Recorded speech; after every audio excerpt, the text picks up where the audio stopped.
성탄절에 맞춰서 오늘부터 성탄절까지는 예수님의 탄생에 관한 말씀들을 나누려고 합니다. 예수님의 탄생에 관한 말씀은 구약 성경에 아주 많이 예언되어 있어요. 근데 그 많은 성경 내용들 중에 가장 먼저 최초로 등장하는 예수님의 탄생에 대한 예언이 바로 창세기 3장에 있습니다. 오늘 우리가 읽은 이 부분에 나와 있습니다. 창세기 3장은 안타깝게도 무선은 꺼도 괜찮을 것 같아요. 네, 감사합니다. 창세기 3장은 안타깝게도 인간이 최초로 범죄했던, 그래서 하나님과 등을 돌렸던, 하나님을 배반했던 사건이 기록된 것이 창세기 3장이죠. 이것을 신학적으로 말할 때 전적 부패, 완전 타락 이런 표현들을 사용하는데, 사람이 하나님과 완전히 등을 돌리면서 하나님과 원수 관계로 변하는 아주 굉장히 가슴 아픈 내용이 이 창세기 3장에 기록되어 있습니다. 근데 이렇게 비극적인 상황이 3장에 발생했는데 하나님께서는 그 상황을 보시면서 역시 인간은 안 되겠어, 버려야 되겠어 하신 것이 아니라 오히려 바로 그 순간부터 놀라운 계획을 세우시고 인간을 구원할 준비를 하셨다는 것이죠. 오늘 말씀을 한번 좀 자세히 보겠습니다. 창세기 3장 1절부터 앞에 부분을 쭉 읽어보면은 사람이 어떻게 죄에 빠지게 되었는지 내용들이 쭉 나옵니다. 하나님께서 금지하신 선악을 알게 하는 나무의 열매를 따먹고 그때부터 이제 문제가 발생한 거죠. 오늘 말씀 11절 말씀을 보면 11절 바로 앞에 10절 말씀을 보시면 하나님께서 동산을 이렇게 산책하시는 내용이 나옵니다.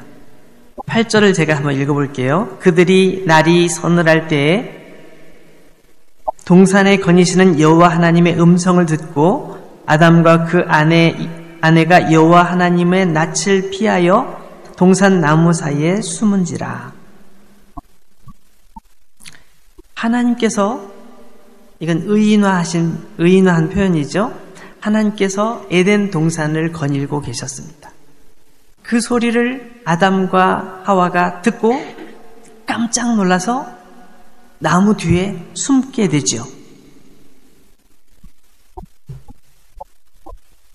9절 말씀을 보시면 여호와 하나님께서 아담을 부르십니다.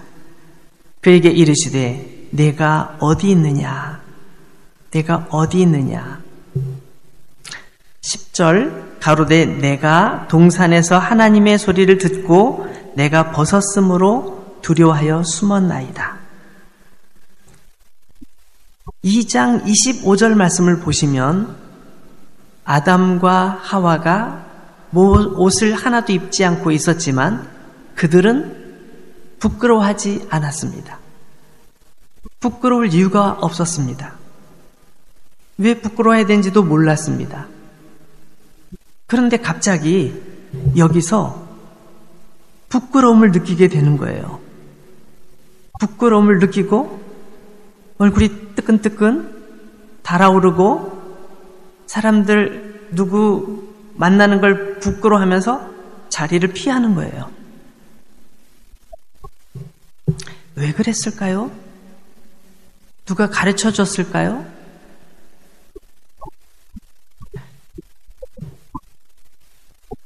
하나님께서 아담에게 질문하셨어요. 누가 너의 벗었음을 알려줬니? 사실 아무도 알려주지 않았어요. 스스로 느끼게 된 거죠. 뱀이 말했어요. 뱀이 너가 저 나무의 열매를 따 먹으면, 하나님께서 먹지 말라고 하신 선악을 알게 하는 나무 열매를 따 먹으면 너가 눈이 밝아지고 하나님과 같이 돼서 너가 모든 것을 알게 될 거야 라고 뱀이 얘기해 줬는데, 뱀의 말을 믿고 그것을 따 먹었더니 하나님처럼 되는 것이 아니라 자기 자신의 부끄러움, 죄를 깨닫게 된 거예요. 아무도 가르쳐 주지 않았는데 자기 자신을 바라보면서 부끄러움을 느끼는 거예요. 요한복음 3장 20절, 21절 우리가 전에 읽었던 말씀인데요. 한번 찾아보세요. 요한복음 3장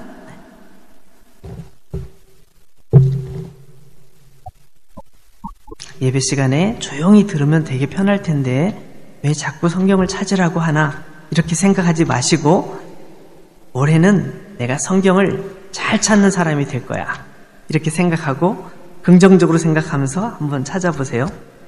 요한복음 3장 20절.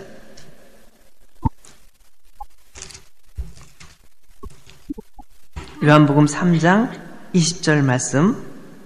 악을 행하는 자마다 빛을 미워하여 빛으로 오지 아니하나니 이는 그 행위가 드러날까 함이요, 진리를 따르는 자는 빛으로 오나니 이는 그 행위가 하나님 안에서 행한 것임을 나타내려 함이라 하시니라. 악을 행하는 사람들은 빛으로 나오지 않아요. 왜냐하면 빛으로 나오면 자기가 잘못한 거를 들킬까봐 그런 것이죠. 예전에 제가 학생 때 우리 교회에 기도를 많이 하시는 분이 계셨어요. 그분 기도를 하시면서 우리를 위해서 너는 하나님께서 이렇게 하길 원하신대, 너는 하나님께서 이렇게 하길 원하신대, 너 이건 고쳐야 되겠어, 이렇게 말씀을 종종 해주셨어요. 그래서 우리는 그분이 하나님의 음성을 듣는 분인가 보다, 우리의 속을 다 들여다보는 사람인가 보다, 이런 생각을 했어요. 그래서 우리 학생 때 그분이 오시면 나도 모르게 고개를 숙여. 혹시 내가 잘못한 거 아시면 어떡하지? 그 말씀하시면 어떡하지? 그래서 말을 제대로 못하고 고개를 얼른 숙여요. 우리가 부끄러운 일 있으면 사람들 앞에서 얼굴을 들기가 힘들잖아요. 막 들고 당당한 것처럼 하려고 하지만 얼굴이 따뜻해지고 더 이상 말을 못할 것 같은 생각이 들잖아요.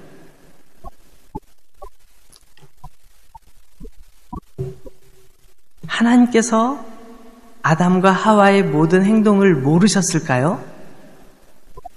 그래서 어디 계신지, 어디에 숨어 있는지 모르시고 어디 있느냐라고 말씀하셨을까요? 아니죠. 아담과 하와가 무슨 일을 했는지, 지금 어떤 나무 뒤에 숨어 있는지, 그 마음속에 어떤 마음을 가지고 떨고 있을지 하나님께서는 다 알고 계셨어요. 그런데 그를 만나러 오신 거예요. 그를 도와주려고. 그들을 도와주려고 하나님께서 찾아오신 거예요. 어디 있느냐? 이 질문하실 때는 하나님, 저 여기 있어요. 저 잘못했어요. 제가 사실은 이런 일을 했는데 하나님 너무 부끄럽고 죄송해요. 이렇게 말해야 될 텐데 아담과 하와는 그렇게 말하지 않아요.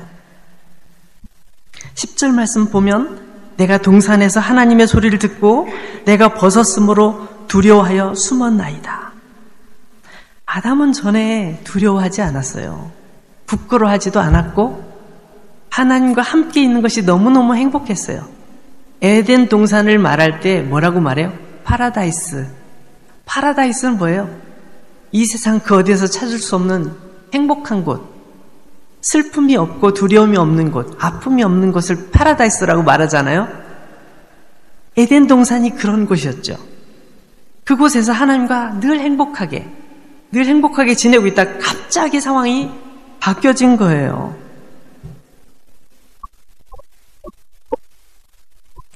누가 너의 벗었다는 것을 알려줬니? 하나님께서 질문하실 때 말을 못해요. 그래서 하나님께서 다시 질문을 하시죠. 너희들 내가 먹지 말라고 한 그 나무의 열매를 먹었니?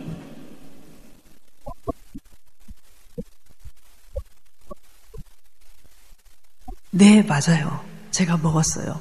잘못했어요. 이렇게 말해야 될 것 같은데 그 다음 대답은 그게 아닙니다. 어떻게 얘기해요? 한번 볼까요? 다시 창세기로 가서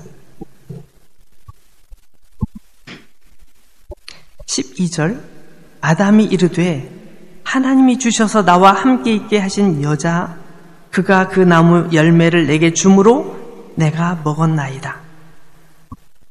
난 잘못 없어요. 저 여자가 나에게 줬어요. 라고 말하는 거예요.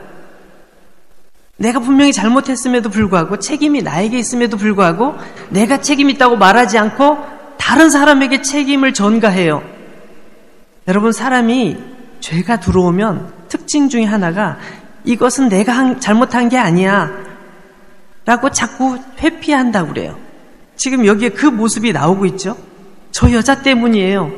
근데 가만히 읽어보면 이게 그냥 저 여자 때문이에요 라고 말하는 것이 아니라 하나님이 주셔서 나와 함께하게 하신 여자 때문이라고 얘기해요. 그러니까 이 말씀을 가만히 생각해 보면 지금 아담은 하나님 때문이에요. 왜 나에게 저 여자를 주셨어요? 그것 때문에 그런 거예요. 라고 하나님까지 핑계를 대고 있는 거죠. 어떤 사람들은 그런 얘기를 하더라고요. 왜 하나님께서 선악과를 만드셔서 사람들이 그걸 따먹게 만드시고 죄를 짓게 만드셨어요? 그럼 하나님 잘못하신 거 아니에요? 하나님께서 잘못하신 거죠. 왜 사람이 잘못이라고 아담, 이브가 잘못했다고 그렇게 얘기합니까? 라고 말을 하는 분이 있어요. 사실 그 질문도 그 얘기도 비슷한 거예요. 하나님께서 모든 것을 누리게 하시고 그러나 단 한 가지 내가 너를 창조한 창조주라는 것을 기억해야 된다 하면서 한 가지 금지시킨 것이 바로 그 나무 열매를 먹으면 안 된다는 것이었는데 그 나무 열매를 딱 따먹고 나서 하나님께서 주신 그 여자가 나에게 주어서 먹었어요. 난 잘못 없어요. 라고 말하는 거죠. 하나님께서 그 여자에게 하와에게 또 질문하셨어요. 왜 그렇게 했니? 그럼 하와는 어떻게 말을 해야 돼요? 우리가 상상할 수 있죠. 어떻게 말해야 되는지 알잖아요. 근데 하와는 그렇게 말하지 않아요. 뭐라고 했는지 볼까요? 13절 여호와 하나님이 여자에게 이르시되 내가 어찌하여 이렇게 하였느냐? 여자가 이르되 뱀이 나를 꿰므로 내가 먹었나이다. 여러분, 이 말이 틀린 말은 아니에요. 뱀이 유혹했죠. 그 유혹을 안타깝게도 하와가 먼저 받아들였고 그 말대로 나무 열매를 따먹었어요. 맞긴 맞아요. 그러나 이 따먹은 주체는 누구입니까? 바로 자기 자신이죠. 제가 뱀의 유혹을 이기지 못하고 제가 따먹었어요. 제가 잘못했어요 라고 말해야 될 텐데 여자는 그렇게 말하지 않고 저 뱀 때문이에요 라고 역시 핑계를 대고 있어요. 그러니까 사람에게 죄가 들어오면, 나쁜 것이 들어오면 그 나쁜 것을 후회하고 회개하고 하나님께로 나가기보다는 점점 하나님과 멀어지는, 좀 전에 제가 요한복음에서 읽어드린 것처럼 점점 하나님과 멀어지는 행동을 한단 말이에요. 참 안타깝죠? 그래서 아담과 하와는 어떻게 했어요?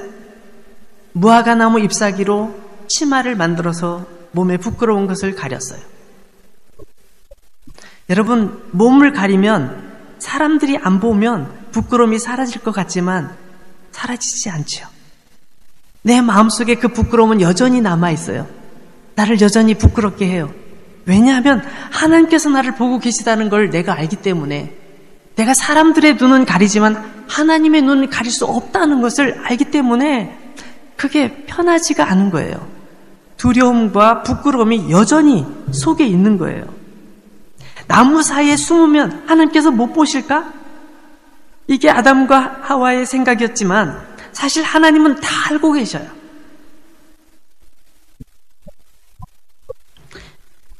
지금 내가 어디 있느냐라고 하나님께서 질문하신 그 내용은 이건 굉장히 깊은 철학적인 의미를 담고 있습니다. 네가 어떤 나무에 숨어 있는지 내가 모르겠어, 알려줘 라는 뜻이 아니고 너가 지금 하고 있는 게 뭐니? 요즘 표현으로 너 지금 뭐하니? 너 뭐하고 있어? 라고 질문하는 것과 똑같아요. 여러분, 우리는 우리 자신을 향하여 난 지금 제대로 하고 있나? 난 제대로 하고 있나? 이렇게 질문을 해볼 필요가 있습니다. 이미 저주받은 부끄러운 그런 상황 속에 있는 이 아담과 하와를 향해서 그 어떤 도움도 사실 도움이 되지 못할 이런 상황 속에서 하나님께서는 아주 놀라운 얘기를 하시죠. 이제 14절부터 보시면 뱀에게 하나님께서 벌을 내리시는 내용이 나오고, 그 다음에 여자에게 벌을 내리시는 내용이 나오고, 그 다음에 남자 아담에게 벌을 내리시는 내용이 쭉 19절까지 이어집니다.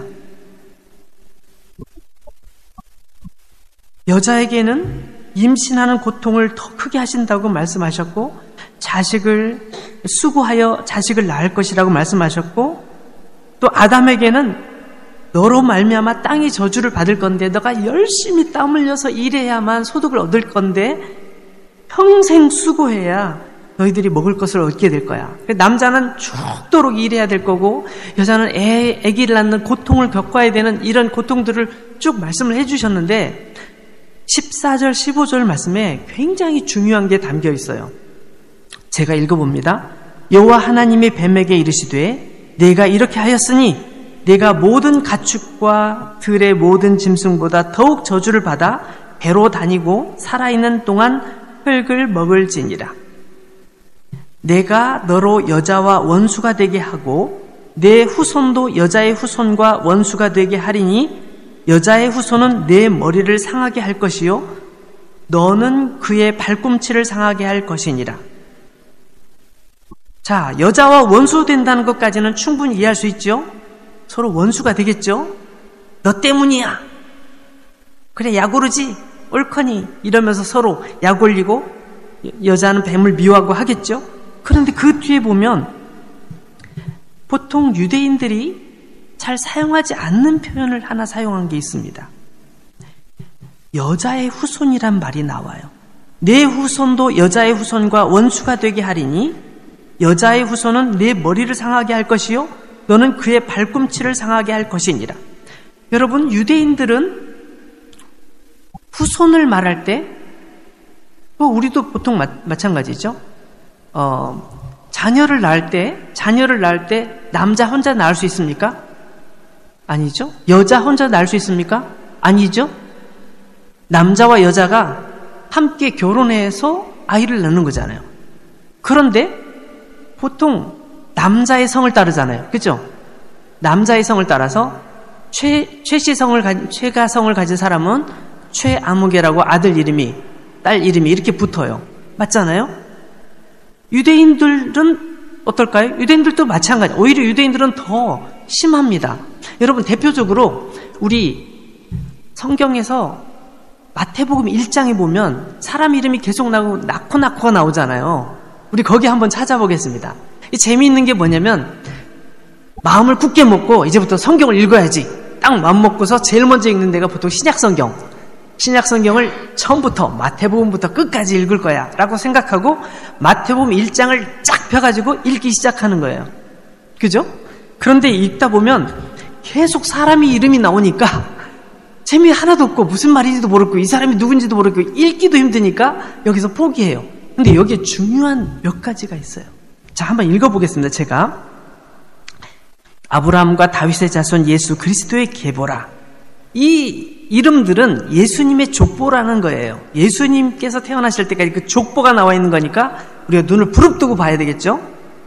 아브라함이 이삭을 낳고 이삭은 야곱을 낳고 야곱은 유다와 그의 형제들을 낳고 아브라함의 아내는 사라예요. 그럼 아브라함과 사라가 함께 이삭을 낳고 이렇게 하지 않고 사라라는 이름이 빠져 있군요. 그죠? 아브라함 이름만 있어요. 아브라함뿐만 아니라 이삭도 야곱도 그 뒤도 똑같아요. 3절 말씀을 보면 유다는 다말에게서 베레스와 세라를 낳고, 여기 여자 이름이 들어있어요. 다말이라는 여자가 있네요. 다말이라는 여자를 통해서 낳는데 다말이 낳았다고 말하지 않고 다말을 통해서, 다말에게서 유다가 아이를 낳았다고 말하죠. 그러니까 누가 아이를 낳았어요? 유다가 아이를 낳았다고 말하죠. 베레스는 헤스론을 낳고 헤스론은 람을 낳고, 그 다음에 람은 아미나답을 낳고 아미나답은 나손을 낳고 나손은 살몬을 낳고, 그 다음에 여기 또 있어요. 5절 살몬은 라합에게서 보아스를 낳고. 조림이 참기 어려운 분은 일어서서 이렇게 설교를 들어도 좋을 것 같아요. 졸음을 참기 어려우면 좀 지루할 수 있잖아요. 근데 여기 보면 어쨌든 여자를 통해서 어떤 사정 때문에 여자 이름을 꼭 기록해야 될 때에는 여자 이름을 넣긴 넣지만 여자가 낳았다고 표현하지 않고 남자가 이 여자를 통하여 아이를 낳았다고 표현하고 있어요. 그렇죠? 왜 그럴까요? 유대인들은 남자가 아이를 낳는 것으로 인정하지 여자가 아이를 낳았다고 표현하지 않는 거예요.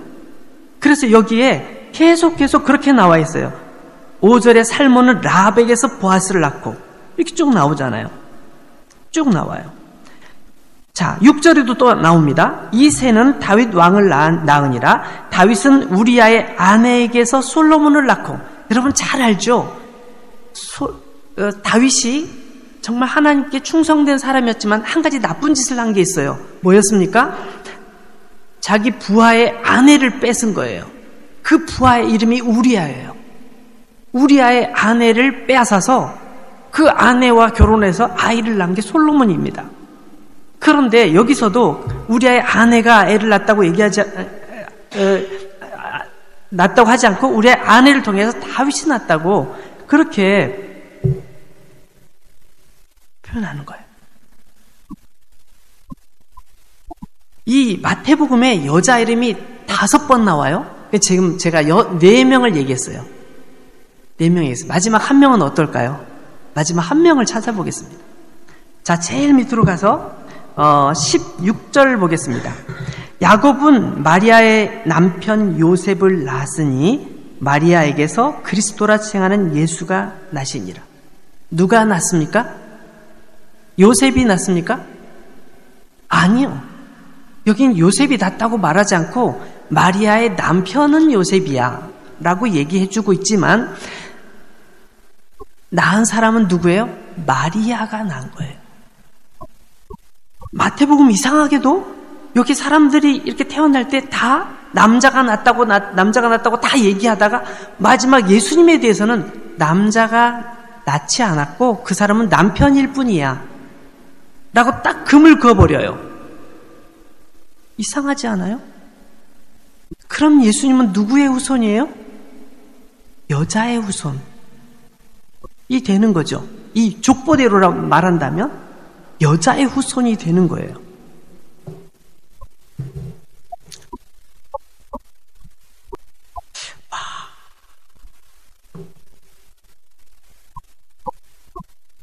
정말 이상하게 의도적으로 자, 마태는 이 마태복음은 여러분 유대인들을 위한 복음이라고 말해요. 유대인들은 족보를 굉장히 중요시 여기기 때문에 예수님에 대해 기록할 때 제일 먼저 예수님의 족보부터 기록했어요. 그리고 유대인들이 이해할 수 있도록 구약 성경을 많이 인용해서 예수님께서 어떤 분이신지를 소개합니다. 그런데 거기서 당당하게 예수님은 여자의 몸에서 태어나셨고 예수님의 아버지로 알고 있는 이 요셉은 아버지일 뿐이지 아이를 낳지는 않았다. 예수님을 낳지는 못했다라고 적고 있는 거예요.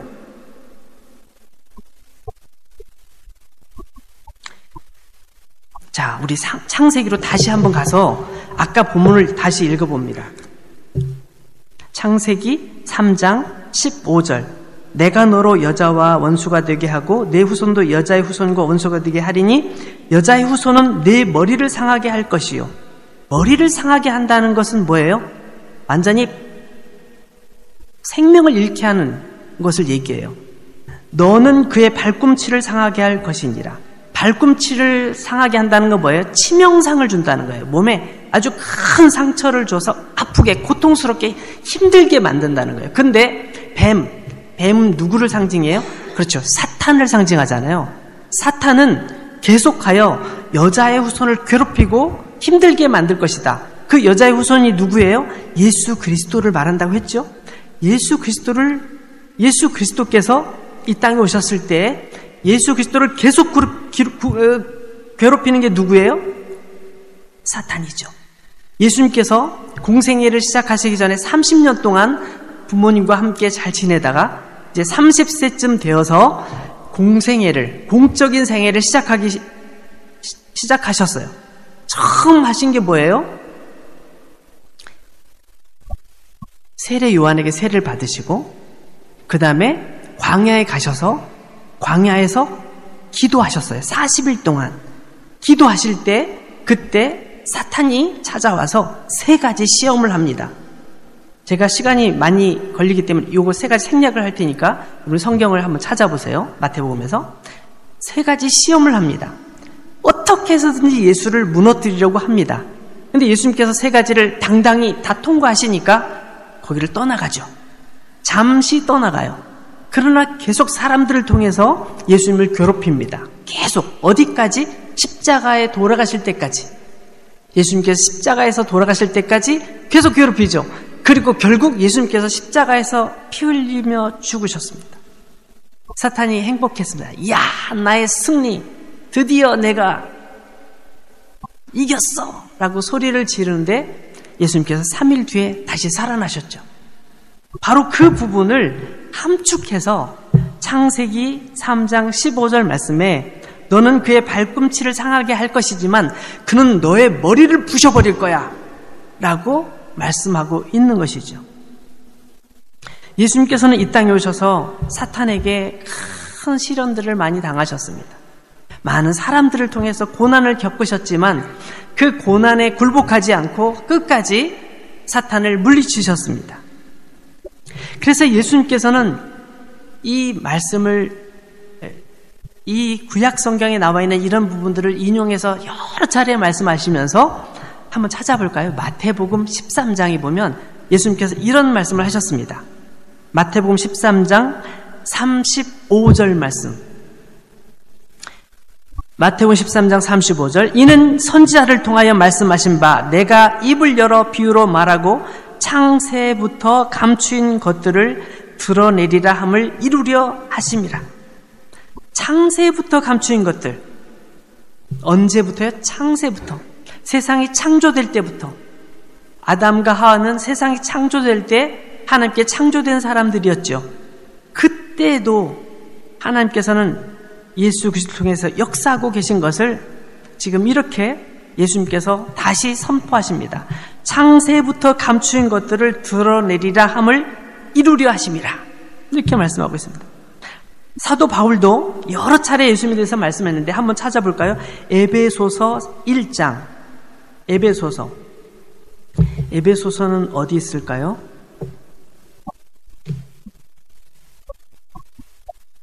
고린도 후서, 갈라디아서, 에베소서, 빌립보서, 골로새 이렇게 쭉 지나가죠. 에베소서 1장 4절, 5절 말씀을 제가 읽어보겠습니다. 에베소서 1장 4절 곧 창세전에 그리스도 안에서 우리를 택하사 우리로 사랑 안에서 그 앞에 거룩하고 흠이 없게 하시려고 그 기쁘신 뜻대로 우리를 예정하사 예수 그리스도로 말미암아 자기의 아들들이 되게 하셨으니.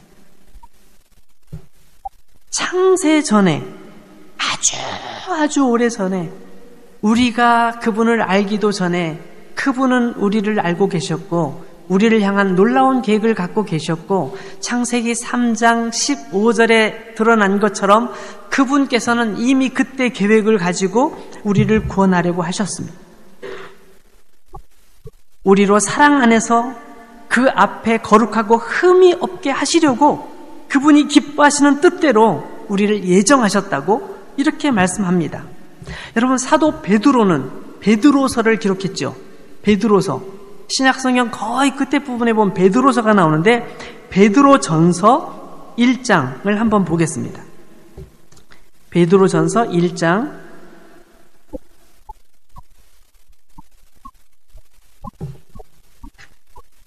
베드로전서 올해가 끝날 때는 성경을 빨리빨리 찾을 수 있을 겁니다. 그죠? 베드로전서 1장 18절 말씀부터 제가 읽겠습니다.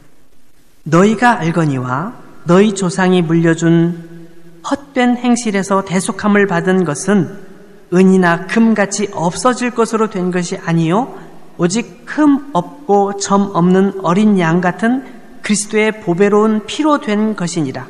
그는 창세 전부터 미리 알린 바 되신 이나 이 말세에 너희를 위하여 나타내신 바 되었으니, 자 보세요. 그는 창세 전부터 미리 알린 바 미리 알려주셨어요. 사람들이 다 몰랐습니다. 예수님이라는 이름이 구약성경에 없던데요. 구약성경은 어디 있는지 예수님 이름을 찾아보세요 라고 사람들이 말할지 모르지만 이미 창세 전부터 미리 알려주셨다는 거예요. 창세 전에 어디에 있을까? 창세기 3장 15절. 거기 분명히 나와 있는 이분이 바로 그분이구나. 우리는 알고 있는 것이죠. 21절 더 읽어보면 너희는 그를 죽은 자 가운데서 살리시고 영광을 주신 하나님을 그리스도로 말미암아 믿는 자니 너희 믿음과 소망이 하나님께 있게 하셨느니라.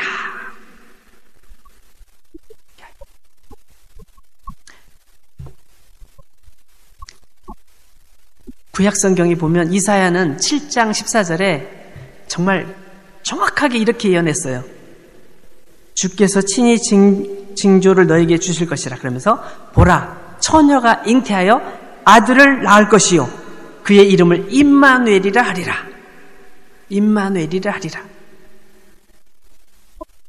이사야는 처녀가 남자와 결혼하지도 않았는데, 남자와 함께 잠을 자지도 않았는데 하나님의 능력으로, 하나님의 특별한 계획 속에서 아이가 태어날 건데 그분이 바로 임마누엘, 하나님께서 우리와 함께 계시는 그분이라는 것을 딱 선언을 했습니다. 여러분, 이 소식을 하나님께서 예수님의 육신의 아버지인 요셉에게 말씀하셨을까요? 안 하셨을까요? 예수님의 육신적인 어머니인 마리아에게 말씀하셨을까요? 안 하셨을까요? 하나님은 신사입니다. 하나님은 정말 인격적인 분이십니다. 그래서 요셉에게도 분명하게 얘기해 주셨고 또 마리아에게도 이렇게 하려고 한다. 괜찮겠니? 예, 알겠습니다. 그렇게 해 주십시오. 이렇게 분명히 소식을 전해주시고 말씀하시고 그 일을 이루셨어요. 오늘 그 부분만 딱 찾아보고 오늘 말씀을 마치려고 합니다. 마태복음 1장 19절부터 25절까지 말씀을 볼 텐데요. 마태복음 1장 19절부터 25절은 요셉에게 하나님께서 전해주신 말씀입니다. 자, 그 앞의 내용은 18절 그쪽 내용은 이제 마리아가 임신한 것이 나타났기 때문에 요셉이 이 여자가 혹시 무슨 부정한 일을 저질렀을지 몰라. 다른 남자와 혹시 무슨 썸씽이 있는지 모르겠어. 내가 조용히 끊어야 되겠다 생각할 때 하나님께서 말씀해 주시는 거죠. 19절. 그의 남편 요셉은 의로운 사람이라 그를 드러내지 아니하고 가만히 끊고자 하여 이 일을 생각할 때에 주의 사자가 현몽하여 이르되 다윗의 자손 요셉아 내 아내 마리아 데려오기를 무서워하지 말라. 그에게 잉태된 자는 성령으로 된 것이라. 아들을 낳으리니 이름을 예수라 하라. 이는 그가 자기 백성을 그들의 죄에서 구원할 자이심이라 하니라. 22절에 마태는 이 말씀을 덧붙였어요. 이 모든 일이 된 것은 주께서 선지자로 하신 말씀을 이루려 하심이니 이르시되, 이 선지자의 이름은 누구라고요? 이사야. 보라 처녀가 잉태하여 아들을 낳을 것이요 그의 이름은 임마누엘이라 하리라 하셨으니 이를 번역한즉 하나님이 우리와 함께 계시다 함이라. 요셉은 그 꿈을 꾸고 나서 꿈에서 깨어나서 24절 이렇게 합니다. 요셉이 잠에서 깨어 일어나 주의 사자의 분부대로 행하여 그의 아내를 데려왔으나 아들을 낳기까지 동침하지 아니하더니 낳음의 이름을 예수라 하니라. 요셉은 천사를 통해 들려준 꿈을 통해 알려준 하나님의 음성을 듣고 그 말씀에 순종합니다. 이것은 내 뜻이 아닌 사람의 뜻이 아닌 나의 아내 마리아의 불륜이 아닌 하나님의 거룩하신 뜻에 의해서 하나님의 성령께서 임재하시고 하나님께서 친히 이루시는 일이구나라고 알고 그 앞에 순종합니다. 요셉의 위대함은 거기 있습니다. 난 창피해서 못 살겠습니다. 난 그렇게 못하겠습니다 라고 말하지 않고 하나님의 뜻 앞에 순종합니다 라고 요셉은 말하게 되죠. 자, 누가복음으로 갑니다. 이번에는 예수님을 낳은 예수님의 어머니 마리아에게 천사가 나타나서 마리아에게 전해주는 이야기입니다. 누가복음 1장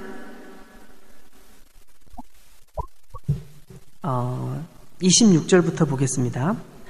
여섯째 달에 천사 가브리엘이 하나님의 보내심을 받아 갈릴리 나사렛이란 동네에 가서 다윗의 자손 요셉이라 하는 사람과 약혼한 처녀에게 이르니 그 처녀의 이름은 마리아라.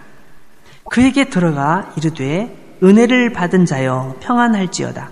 주께서 너와 함께 하시도다 하니 처녀가 그 말을 듣고 놀라 이런 인사가 어찌함인가 생각하매 천사가 이르되 마리아여 무서워하지 말라.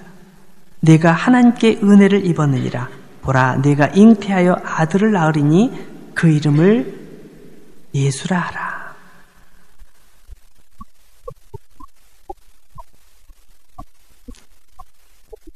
처녀인 마리아에게 천사가 찾아가서 이렇게 하나님의 뜻을 전하면서 그 다음에 32절 그가 큰 자가 되고 지극히 높으신 이의 아들이라 일컬어질 것이요 주 하나님께서 그 조상 다윗의 왕위를 그에게 주시리니 영원히 야곱의 집을 왕으로 다스리실 것이며 그 나라가 무궁하리라.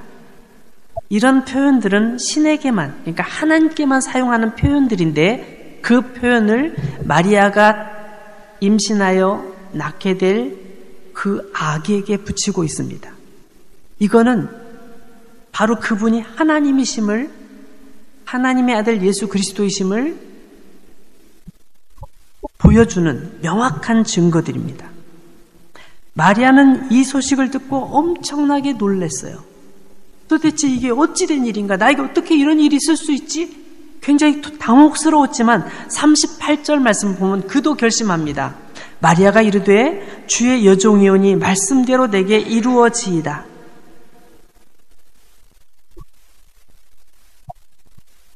마리아는 천사의 소식을 듣고 역시 요셉처럼 그것을 거부하지 않고 저는 주님의 종입니다.